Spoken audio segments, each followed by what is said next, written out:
මිනසා කොම්බාවා. කොම්බාවා කියන්නේ සුබ සන්ධ්‍යාවක් කියන එක. හොඳයි. එහෙමනම් අද පාඩමට යමු. කියෝදායිගා ඉමාස්කා මතකයිද? කියෝදායිගා ඉමාස්කා සහෝදර සහෝදරියෝ ඉන්නවද? එතකොට අපි උත්තරයක් දෙනවා හයි ඉමස්. ඕ ඉන්නවා. එහෙමනම් ඒ ඉන්න පුළුවන් අය කවුද? අපි බලමු කවුද කියලා. අනේ අක්කා.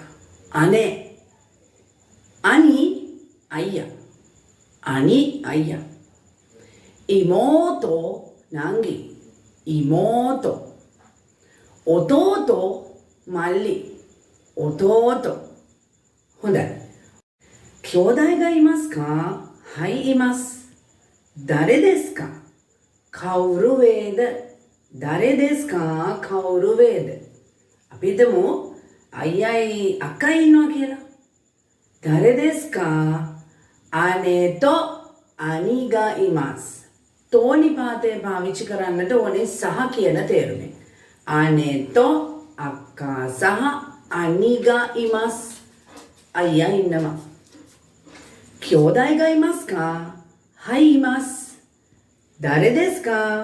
අනේතෝ අනිගා ඉමස්.